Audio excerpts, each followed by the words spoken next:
Eu quero saudar mais uma vez a sua vida, na paz do Senhor Jesus, que você e sua família possam estar bem, sob os cuidados de Deus. Os tempos são difíceis, mas a minha oração é que haja paz na sua vida e sobre a sua casa também. Essa mensagem tem por objetivo ser um bálsamo, ser um instrumento de edificação para a sua alma e para o seu coração. É isso que pedimos a Deus que aconteça nesses curtos momentos em que nós estivermos juntos. Em setembro de 2018, a revista Veja, ela fez uma reportagem tratando de um problema muito sério que enfrentamos no Brasil, que é um problema da insegurança jurídica. O princípio da segurança jurídica é um dos subprincípios básicos do Estado de Direito, o Estado de Direito do cidadão brasileiro. Então, a segurança jurídica é um dos princípios mais importantes do direito. Por quê? Porque leis são promulgadas e sobre essas leis o judiciário toma decisões. Então, a partir desta lei, contratos são feitos, acordos são feitos, negócios são fechados. Se você muda a lei e isso afeta os contratos que já foram consolidados, que segurança eu tenho de fazer negócios? Que segurança eu tenho de começar uma empresa? Que segurança eu tenho de me relacionar no nível do trabalho, por exemplo? Então, toda mudança de lei que afeta contratos que já foram feitos produz um estado de insegurança. Investidores internacionais, por exemplo, olham para um país que muda de leis ou muda as interpretações que tem da lei todo instante e isso afeta o que já foi consolidado nesse país. Esses investidores não querem colocar o seu dinheiro aqui, então há problemas. E a revista Veja trata desse assunto, outras revistas também trataram, mas nessa reportagem que eu citei, há um registro de uma frase que foi dita pelo Pedro Malan, ele foi ex-ministro, ele é ex-ministro da Fazenda, e Pedro Malan afirmou o seguinte: no Brasil, até o passado é incerto. Isso é muito sério, isso tem a ver justamente com esse tema da segurança do direito. Se no Brasil até as coisas do passado são incertas, como eu posso construir um negócio e caminhar na direção da consolidação de contratos e tudo mais? Bom, se você entender o quanto isso é importante para o desenvolvimento de uma sociedade, como é importante que tenhamos segurança nos acordos que fazemos, nos contratos que fazemos, eu lhe pergunto, como é possível cristãos viverem sem a segurança da sua salvação? Como é possível cristãos viverem a todo tempo temerosos de que Deus mudou as regras do jogo e que no final das contas eu vou acabar no inferno? Muitos cristãos vivem assim, vivem angustiados, com medo de Deus. E eu gostaria de pensar um pouco com você a respeito disso. Eu posso ter segurança da minha salvação? A Bíblia me dá respaldo para isso? Ou eu só vou saber se sou salvo quando eu chegar no céu ou no inferno? Só vou saber se fui salvo ou condenado quando eu chegar do lado de lá. Bom, eu quero pensar um pouco com você a respeito disso. Acredito que isso seja uma questão muito séria para nós. Em Romanos, capítulo 8, versículo 31, nós lemos assim: que diremos então à vista dessas coisas? Se Deus é por nós, quem será contra nós? Sobre Deus, há algumas coisas que são muito importantes da gente saber. Primeiro, que Deus é um Deus de propósitos, ou seja, Ele tem intenções, Ele tem objetivos definidos e imutáveis, Ele tem finalidades e dentro dessas finalidades e propósitos, Deus age. Nesse mesmo capítulo 8 de Romanos, versículos 28 e 29, nós lemos assim: sabemos que todas as coisas cooperam para o bem daqueles que amam a Deus, daqueles que são chamados segundo o seu propósito. Versículo 29. Pois aqueles que Deus de antemão conheceu, Ele também predestinou para serem conformes à imagem de seu Filho, a fim de que ele seja o primogênito, ele, Jesus, seja o primogênito entre muitos irmãos. Esse texto nos diz que Deus tem como propósito formar para si um povo. Isso está dito no versículo 29 do capítulo 8. E ele se refere, o apóstolo Paulo fala sobre um povo que ele conheceu de antemão, ou seja, lá no passado. Quando o mundo foi criado, Deus não está sujeito a passado, presente e futuro. Deus já conhecia aqueles que seriam o seu povo. Deus já tinha estabelecido quem seria o seu povo. Então, esse conheceu não é saber que existe, mas se relacionava. Diante do mundo ser criado, Deus já tinha um relacionamento com aqueles que ainda nasceriam. E Deus separaria como seu povo. A Bíblia diz que estes Deus predestinou, ou seja, Deus interferiu no seu destino. O destino dos pecadores é a condenação eterna, mas Deus interferiu nesse destino, mudando o seu futuro. E ele fez isso porque ele queria formar para si um povo. E esse povo deveria ser formado conforme a imagem do seu Filho. Ou seja, Jesus Cristo é o paradigma, Jesus Cristo é o modelo, Jesus Cristo é a perfeição da qual seriam formados todos aqueles que Deus chamaria de filhos. No Antigo Testamento, você observa que Deus decidiu também formar um povo. E quando ele decidiu fazer isso, ele chamou Abraão da sua parentela e o levou a um lugar que ele havia separado para que Abraão e o seu povo que viria a existir habitasse. Fez com Abraão uma aliança. E esta aliança que ele fez com Abraão era acerca dos seus descendentes. Nessa aliança, essa aliança se expressou pela circuncisão. Então, em Abraão, Deus agora o chamou de amigo, Deus o provou, chamou de amigo e dele formou um povo para a sua propriedade particular. Um povo que executaria a sua vontade e desse povo viria o Salvador. Agora, o apóstolo Paulo está nos dizendo que Deus está formando um povo e deste povo, Cristo é o primogênito. Primogênito quer dizer primeiro filho. Até então, Cristo era o unigênito do Pai, era o único filho que o Pai tinha. Agora, ele é o primogênito, porque a partir de Jesus, Deus tem outros filhos. Talvez você pergunte assim, mas não são todos os homens filhos de Deus? Não, não são. Os homens são filhos de Adão. Eles são nascidos da linhagem de Adão. São caídos como Adão caiu. Adão pecou e transmitiu o seu pecado, a sua pecaminosidade para os seus descendentes, e daí vieram todos os homens e mulheres, e é dele que nós somos descendentes. Mas para que o homem seja filho de Deus, ele não tem apenas que nascer de Adão, ele tem que nascer de novo, ele tem que nascer de Cristo Jesus. É uma outra linhagem, é uma outra semelhança, é uma outra vida, são novos propósitos. E Cristo é o padrão daquilo que Deus fará na vida de cada homem que o recebe como seu Senhor e Salvador. É interessante que o processo de santificação ele pode ser entendido a partir disso. Quando o homem se distancia de Adão e se aproxima de Cristo, ele está em processo de santificação.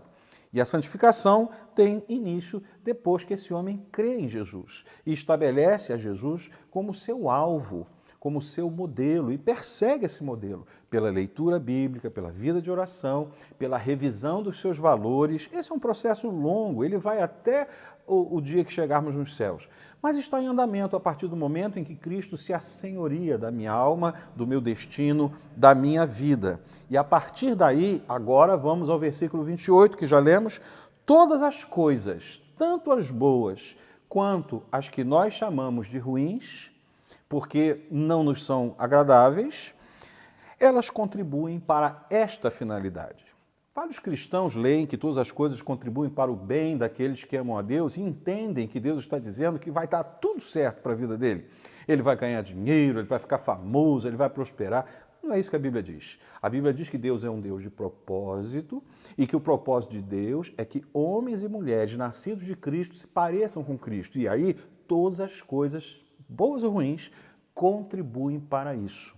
As experiências que temos, as lágrimas que choramos, a nossa vivência diária, os desafios que enfrentamos, coisas que perdemos e coisas que ganhamos, tudo contribui para o bem. E qual é o bem? O bem aqui é Cristo Jesus.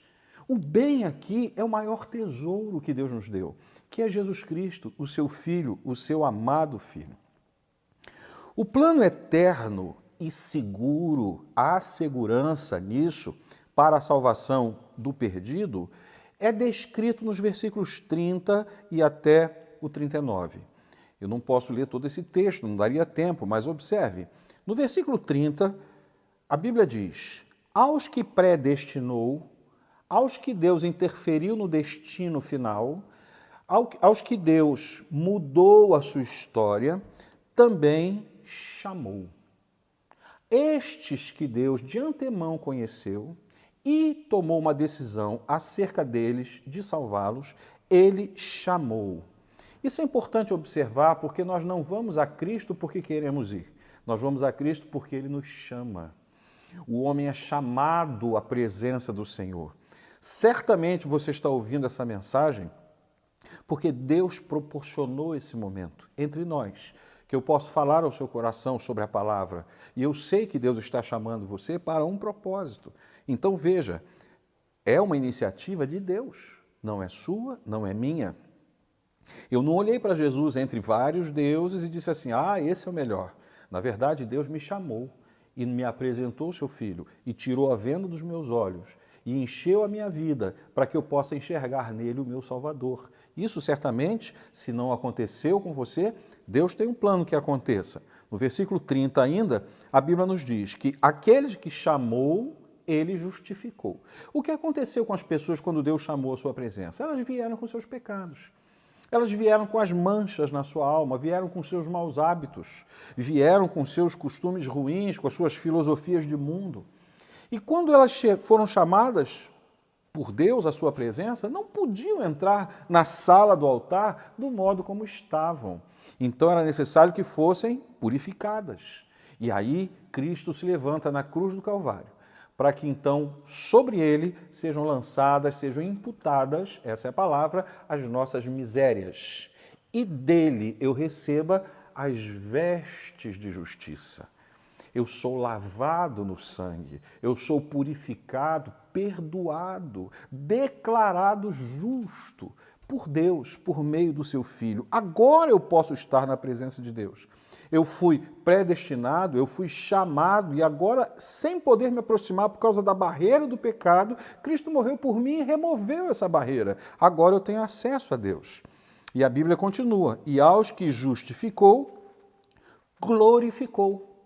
A palavra glorificou, ela é uma palavra que está escrita no passado, o verbo aqui está no passado, mas é uma coisa que só vai se realizar plenamente no futuro. Nós não estamos vivendo ainda a glória que está proposta, nós estamos vivendo todas as limitações ainda de um mundo caído. Mas isso já está dito como no passado. Sabe por quê? Porque há segurança que será assim.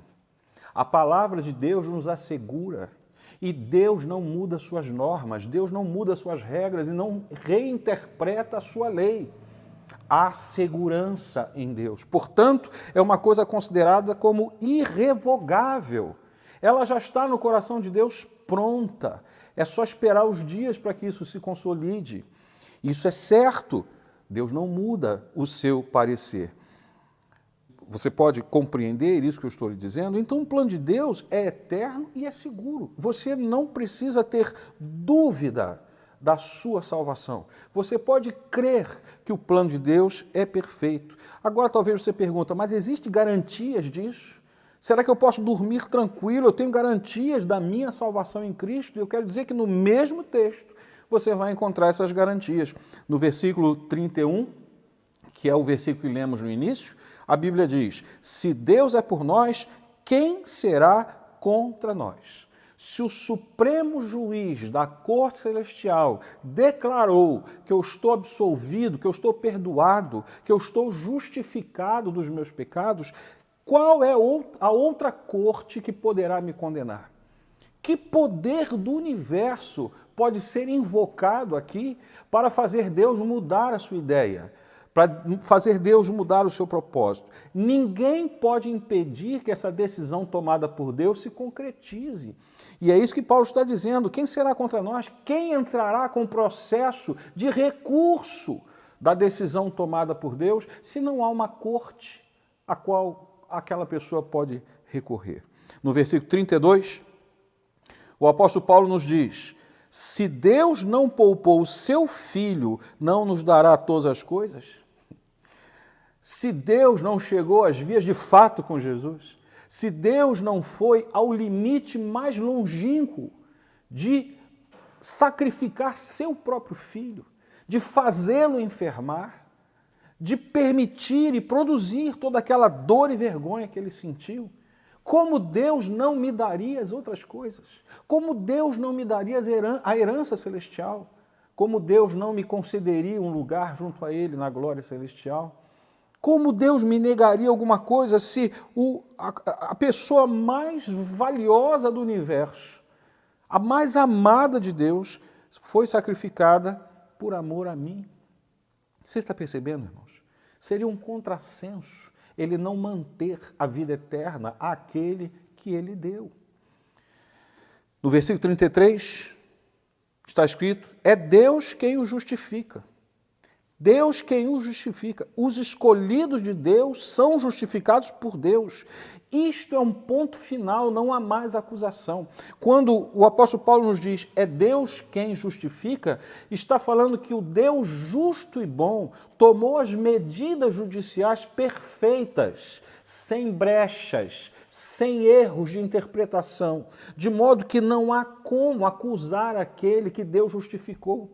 Quem poderia acusar é o próprio Deus, e Deus decidiu em Cristo nos perdoar, nos justificar. Então pronto, ponto final, não há mais o que discutir aqui. E nos versículos 38 e 39, o apóstolo Paulo, eu quero ler esses versículos para você. Versículos 38 e 39 do mesmo capítulo 8, eles dizem assim: porque eu estou bem certo que nem a morte... Ouça isso, querido. Ouça isso e durma hoje, com sua alma descansando nessa confiança. Porque eu estou bem certo de que nem a morte, nem a vida, nem os anjos, nem os principados, nem as coisas do presente, nem do porvir, nem os poderes, nem a altura, nem a profundidade, nem qualquer outra criatura poderá nos separar do amor de Deus, que está em Cristo Jesus, nosso Senhor. E ele começa dizendo, estou bem certo. O que Paulo está dizendo aqui? Eu creio, eu tenho fé nisso, eu confio no que a Bíblia diz. E é isso que você precisa também saber. É isso que você precisa também saber. Você precisa descansar na confiança que você tem em Cristo Jesus. Bom, em Deus, como você viu, não há insegurança jurídica. Em Deus não há insegurança na salvação. Não há dúvida de que Deus concede vida e Deus sustenta essa vida. Portanto, em Deus, o que for estabelecido é o que será, e isso eternamente. Aí você deve estar pensando, tá bom, mas qual é a minha parte nesse contrato? Eu não tenho uma parte nesse contrato? Sim, claro que tem. O que eu posso fazer, então, pela minha salvação? Na verdade, você não pode construir sua salvação, não pode comprá-la, não pode negociá-la ou não pode conquistá-la com a sua força. Mas há uma coisa que você precisa fazer. A primeira coisa, você precisa arrepender-se dos seus pecados. A salvação é um presente que Deus nos dá. A salvação é uma dádiva, é um dom. Mas para recebê-lo, eu preciso me desconectar do ser caído de Adão. Eu preciso me arrepender da minha natureza adâmica. Eu preciso me arrepender não somente dos pecados que eu cometo, mas do pecador que eu sou. Eu preciso ir a Deus com humildade, descer do pedestal da arrogância, colocar os pés no chão sem as sandálias, como Deus disse para Moisés fazer, e me aproximar do trono ousadamente, para levar ao Pai a minha convicção de que Cristo é a oferta que veio do Pai para que eu nele fosse perdoado. Eu preciso me arrepender, eu preciso confessar que sou pecador e carente de perdão. É um desafio à arrogância humana. É um desafio à nossa sensação de independência. Eu preciso humildemente ir a Deus, curvado, coração derramado, olhos baixos e dizer: Senhor, eu sou carente da sua misericórdia. Eu sou carente do seu perdão. Eu sou necessitado do seu amor. Diga isso a Deus, confesse, você precisa de Deus, você não vive sem Deus, você não tem eternidade sem Deus, você não conhece os seus próximos minutos de vida. Mas Deus já conhece a história até o seu final. Como viveremos sem Ele? Eu preciso me arrepender, eu preciso confessar meus pecados e eu preciso, ainda a Bíblia me ensina, amar a Deus de todo o meu coração. Talvez você esperasse que nesse ponto eu dissesse assim: eu preciso ser obediente. Mas eu preferi não dizer ser obediente. Eu preferi dizer você precisa amar a Deus de todo o coração. Porque se você for obediente por medo de Deus, isso não terá muito valor, não. Se você for obediente por medo de ir para o inferno, que beleza tem nisso? Mas quando você é obediente porque ama, quando você é obediente porque está grato pelo que Ele fez, quando você obedece porque você está movido por um coração cheio de carinho, de gratidão, de amor por Deus, agora sim nós estamos no ponto exato que Deus espera que nós estejamos. É a obediência que nasce do amor e não do medo. Então eu preciso sim obedecer à vontade de Deus, mas porque eu amo. E eu não quero ferir o coração de alguém que me deu o que ele tinha de mais precioso, que era o seu próprio filho. Nesse ponto nós estamos nos relacionando com Deus. E o Senhor me deu vida eterna e dará a você, se você crer, e você estará salvo em Cristo para sempre. E se eu pecar, perco a salvação? Quando seus filhos erram, você joga os seus filhos na rua? Você os despreza? Você diz que eles não são mais filhos? Ou você os corrige? Quando você pegar, querido, o seu Pai Celestial puxará a sua orelha, mas Ele te ama. E o trabalho que Ele fará é conduzi-lo ao arrependimento. E de modo que o que Ele lhe deu, você pode ter certeza e toda segurança, não será perdido. Se você é salvo e Cristo é o seu Senhor, tenha certeza de que você desfrutará da eternidade como um presente que Ele dá àquele a quem Ele amou desde antes do mundo ser criado. Eu gostaria tanto que você guardasse essa palavra no seu coração e ainda hoje orasse e dissesse a Deus: eu creio, eu quero receber esse presente da vida eterna. Eu confesso minha carência, minha necessidade do Senhor. Eu peço que o Senhor me conceda perdão e graça para que eu viva na sua presença. Se você orar com um coração sincero, ainda hoje a sua história vai mudar. Ainda hoje o clima na sua casa vai mudar. Ainda hoje o seu coração vai mudar e certamente haverá alegria na sua alma. Que Deus possa abençoar a sua vida. Eu quero fazer uma breve oração e então estaremos encerrando esse nosso momento de comunhão. Mas que o Espírito de Deus continue falando ao seu coração. Senhor, eu quero entregar essa vida preciosa nas suas mãos. Não conheço história, não conheço seu nome, mas o Senhor conhece. E conhece desde antes do mundo ser criado. Eu quero pedir que essa palavra possa trazer fé, confiança e uma nova vida para este ouvinte, para este que está recebendo a comunicação dessa palavra. Que o Senhor abençoe essa vida, que o Senhor abençoe sua família e que o Senhor possa derramar toda a paz, toda a alegria e a vida eterna que o Senhor já quer dar àqueles que creem. Eu entrego, Senhor, essa vida preciosa nas suas mãos, orando em nome de Jesus. Amém, amém e amém. Deus abençoe sua vida rica e abundantemente. Nós somos da Segunda Igreja Presbiteriana em Anchieta e aguardamos, quando possível, a sua visita. Será uma alegria recebê-lo. Deus abençoe sua vida.